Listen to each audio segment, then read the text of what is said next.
then the rhythmic strains of syncopated walk introduce another episode in the life story of Irene Castle. She who is known throughout the land as the best-dressed woman in America. Before another chapter of this glamorous career is ended, Irene herself will tell you one of the really important secrets of an eternally smart, well-groomed appearance. Surely such a secret will be of great interest to every woman listening to this program, since it comes from the lips of a woman whose varied activities make it imperative that she find a simple and sure way to make the most of her naturally charming appearance. But now let me present to you that many-sided lady herself, Irene Castle. I must say that many-sided line made me take a quick glance in the mirror to assure myself that I hadn't taken on a couple of sides I didn't know about. However, I'm still intact, thanks to form fit. So let's get along, little story, get along. We've really covered a lot of ground in the first 3 episodes of this True Confessions of mine, haven't we? We've told you about the young days in New Rochelle and about my first job in the theater, thanks to a slim young Britisher who also arranged the second important step in my life, marriage. Then in our last broadcast, we played our final scene with Lou Fields when Vernon and I decided to leave him because he wouldn't let us dance in his show. And then it was we started on the grandest adventure of all, our first trip abroad together, a trip that was to be the beginning of a glorious career. We left New York on the SS Zealand in January 1912 with Zowie, our English bulldog, Walter, Father's colored servant, who insisted on going along just for the ride, and $400. These were all of our worldly possessions, besides a contract with a French producer for a revue in which we were to at least be allowed to dance together. Very soon we were to learn that Walter was of far more help to us than Zowie. The 400 and the contract rolled into one. Upon arriving in Paris, our first setback was a fine of 600 francs for having matches and playing cards in our trunks, which put a large dent in our small bankroll. Then, as delay followed delay in the opening of the revue, and we saw our $400 vanishing, we hastened from a too expensive hotel to the hillside of Montmartre and took shelter in an attic apartment at 44 Rue Saint-Georges. When the show finally opened at the Olympia Theater, Vernon found his part extremely distasteful, since he had to do a burlesque of the beloved Isadora Duncan's eccentric brother. And I found the theater backstage vile and evil-smelling. But we did have one delightful dance number together, in which I was a paper doll and Vernon a tin soldier. But we weren't really happy, so we decided to quit, and with not the slightest idea of what we should do next. At the time we quit, we were doing our own conception of the Texas Tommy and Grizzly Bear. Since these 2 dances had become popular after we left the States, we could only guess as to how they should be done. After our last performance at the Olympia Theater, we hurried merrily to our attic rooms with 28 francs in our pockets and the strains of Alexander's Ragtime Band still ringing in our ears, for it was then the reigning hit on both sides of the water.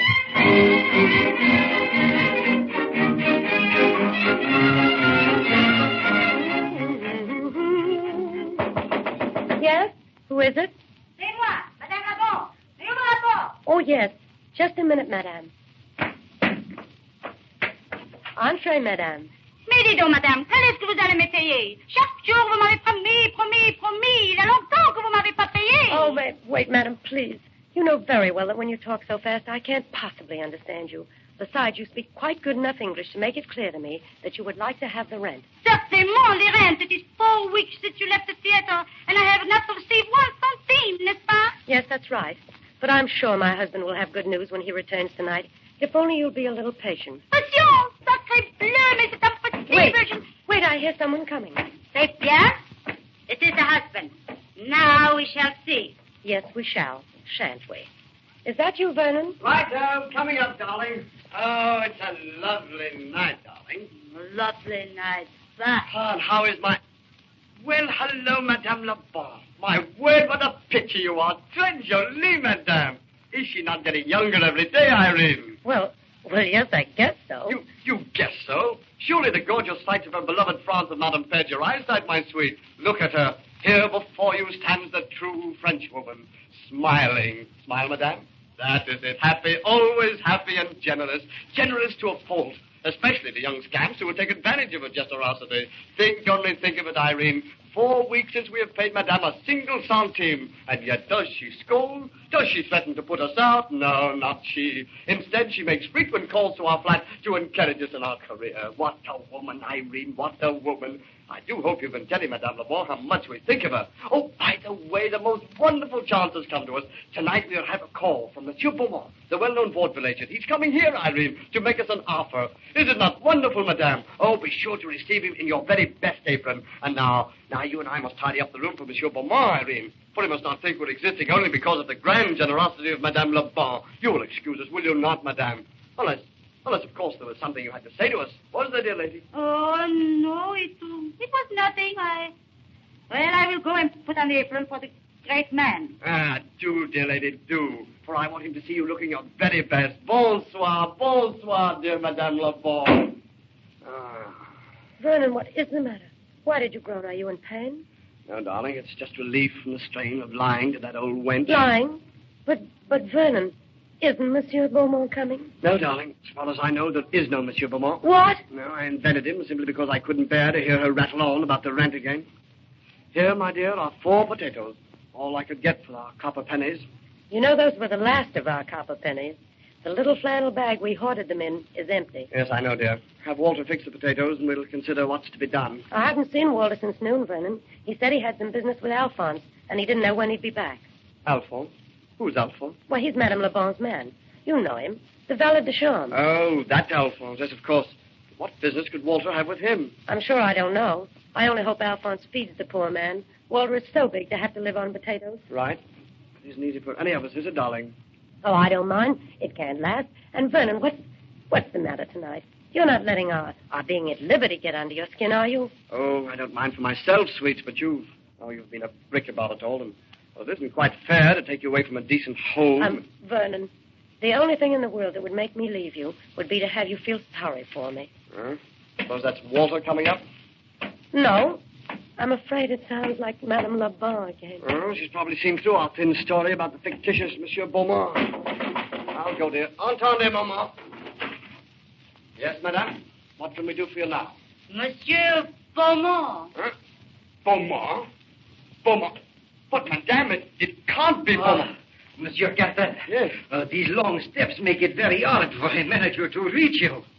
Oh, and this is the charming Madame Castle, n'est-ce pas? Yes, this is Mrs. Castle. Monsieur Beaumont, Pierre Beaumont. I saw you dance at the Olympia, and it was très gentil. Oh, Madame, the soul of grace. I have come to offer you the, tryouts at the Café de Paris. Tryouts? Lucy Doucet wants the finest artiste, but you two... he will love. Café de Paris. Oh, Vernon, it's much the nicest place in Paris. Yes, it is very nice, but, well, we have many offers, Monsieur Beaumont. How much do you think Monsieur Doucet can afford to pay us? For 2 young people who are unknown in Paris, he will pay enough. Perhaps even 30 francs a night. 30 francs a night. Oh, Vernon. Yes, it is a shocking figure, isn't it, dear? You see, Monsieur Beaumont, in America, we're already stars, and, well, 30 francs a night. But you are not in America now, mon ami, and you are still unknown in Paris. However, first you must dance for Monsieur Doucet. Then we shall see. Well, I suppose we might do that, perhaps tonight. Oh, no, monsieur, not tonight. Already he has his artist engaged for 2 weeks. Perhaps 2 weeks from tonight. 2 weeks. Very well. We've not found a much better engagement in the meantime, which, of course, is quite likely. We'll see you in 2 weeks. May we? In 2 weeks, then, we shall dance for Monsieur Doucet. I will return then. Bonsoir, monsieur. Bonsoir, madame. Bonsoir. 2 weeks. Good Lord. What are we to do in the meantime? Don't worry, darling. Something will turn up. It's bound to now. Don't you see how luck has turned? Only think of it. You tell Madame Lebon that Monsieur Beaumont is coming, and presto, there he is. Yes, that's true, darling. For a moment, I thought the gods were with us, but 2 weeks, we just can't hold out. After tonight, we won't have even potatoes. Poor Walter, I don't blame him for deserting us. Deserting? Walter? What nonsense, Vernon. He's probably out right now looking for work to help us out. There. You hear that? It's Walter. More likely Madame Lebon's Alphonse come to chuck our things in the street. She probably heard Beaumont say 2 weeks. Mr. Castle, will you please bolt the door? This here bundle am sure heavy. Walter, whatever have you there? Wait, I'll get it, Walter. My word, Irene, he's robbed the grocery store. I know so, Mr. Castle, but I sure would have if I hadn't got the money to pay for it. Look, Vernon, meat. A lovely juicy steak, sprouts and potatoes. And Vernon, it's champagne. Champagne. Walter, what have you been doing? Please don't ask me, Miss Irene. I've got to get me busy on this yard dinner. Oh, wait, Walter. You've got to tell us. If you've stolen this stuff, it's quite all right. I'll go to jail for you after I've eaten it. But we've got to know in case the police... I ain't studying about no police, Master Castle. I've just got to be sure that Alphonse fella don't tell the madam what he's done do with his wages. Walter, what did you do to him? I ain't done nothing, Miss Irene, excepting that Alphonse want to know how us Americans shoot crap, and I showed him. That's all.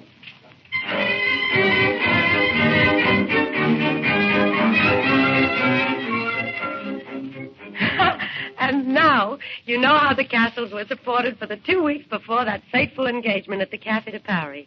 Our first appearance there was such an important milestone in the unbelievable career to follow that I think you might be interested to know just what happened.